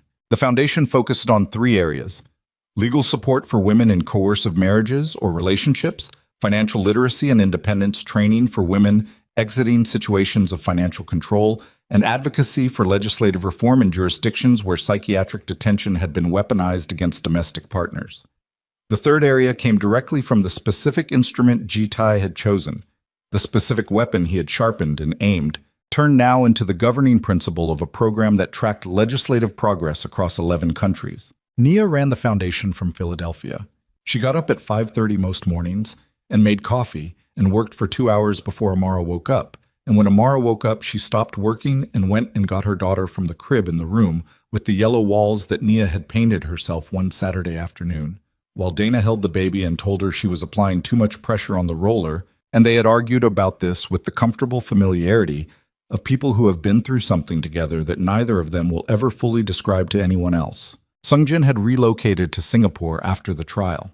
He sent Nia a brief message on the day the foundation launched, 2 sentences that said the work was important and that he hoped her daughter grew up knowing her mother had done something worth knowing about. Nia had read the message twice, then written back 3 words. She will know.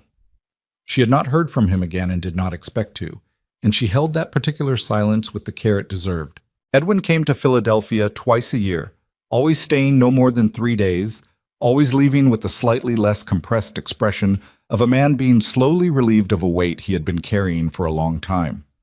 He brought things for Amara, not toys, which he considered imprecise, but books, carefully chosen, with inscriptions in his small, careful handwriting on the title page.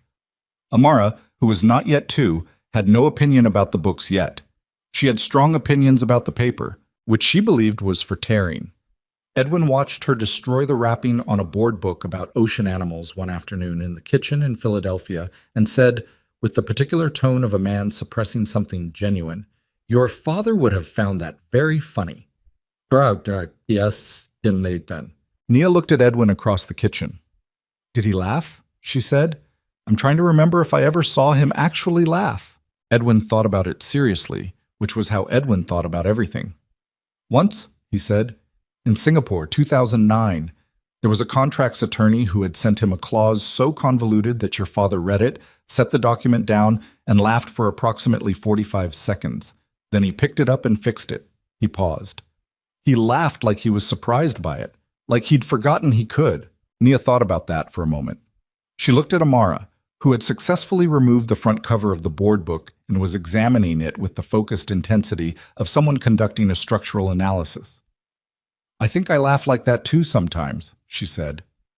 Edwin said, "Yes, you do." "What?" On the second anniversary of the day, Nia had stood in the corridor of Jitai's house and heard her own name used to describe something disposable. She was in a conference room in Washington, D.C., testifying before a subcommittee examining the use of private psychiatric facilities in domestic coercion cases.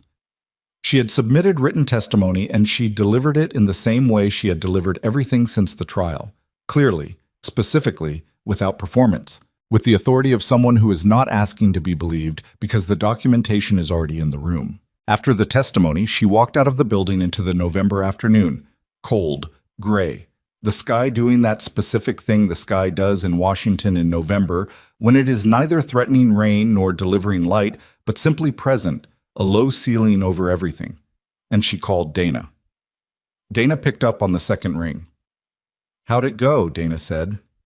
"It went," Nia said. "That good?"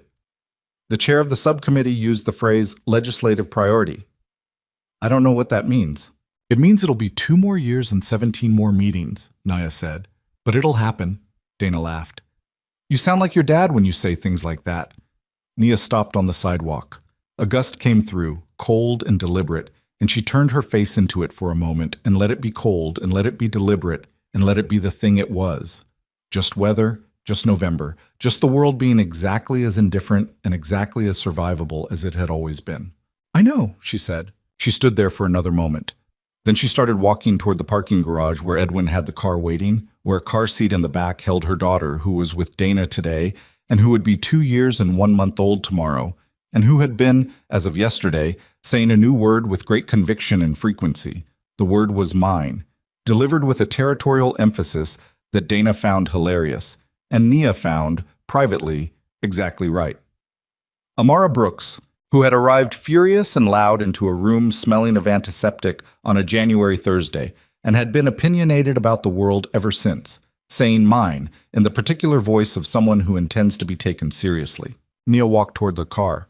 She thought about the black envelope on the desk, about the sentence she had written on a sheet of paper inside it, rewritten until the words were right, the sentence Jitai had read in a federal holding facility on the evening of the day it all came apart. "You wanted me to disappear. I did. But I took your empire with me." She had not been thinking about victory when she wrote it. She had been thinking about her daughter, about what it meant to hand a child a world instead of a cage, about the difference between an inheritance of power and an inheritance of the kind of courage that looks, from the outside, like stillness. Her father had built her a structure. She had used it. She had survived it. And now she was building something different, something that did not have a lock at the center, did not have a false panel, or a hidden drive, or a 3-level folder structure encoding its most essential contents, something that could be walked into from any direction, something that anyone could find. The car was at the curb. Edwin was in the driver's seat because Edwin had discovered, at 63 years old, that driving in American cities was the one activity that reliably quieted his mind, and Nia had decided not to question this. She opened the back door and got in. "Testimony done," she said. "And?" Edwin said, not looking up from his phone. "Legislative priority," she said. He set the phone down. He looked at her in the rear-view mirror with the look she had come to recognize as the Edwin CO equivalent of profound relief. "Good," he said. "2 more years," she said. "Then 2 more after that," he said. "That's how it works." She met his eyes in the mirror. He held her gaze for a moment. Then he put the car in drive. Outside the window, Washington moved past in its November gray. The monuments, the broad avenues, the buildings full of people arguing about the future in the particular organized way that people in buildings like that argue about the future. Nia watched it go by and felt Amara's absence in the back seat the way she always felt it, like a specific weight that was also a specific warmth, present, even when the source of it was 20 minutes away in Dana's apartment with the television on too loud and a half-eaten container of yogurt on the coffee table. She took out her phone and texted Dana, heading back. "How is she?" Dana's response was a video, 12 seconds. Amara sitting on Dana's kitchen floor in the particular concentrated way she had of sitting, surrounded by the pieces of a shape sorter toy. She was holding the yellow star piece. She was looking at it with the expression she had, the focused, unhurried, completely serious expression of someone working through a problem, and then she found the star-shaped hole and she pushed the piece through it, and it dropped into the box, and she looked up at the camera with an expression of absolute satisfaction. "Mine," Nia thought. "That one is mine." She put the phone in her pocket. She looked out the window. She let the city pass. The woman Kang Ji-tae had wanted erased from existence was in the back of a car in Washington, D.C.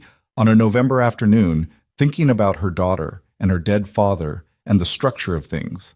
How a thing built well enough holds not just what it was designed to hold, but everything that comes after, everything you could not have anticipated when you were doing the building, everything that turns out to need holding in ways you never planned for. She thought about Amara pushing the yellow star through the hole and looking up.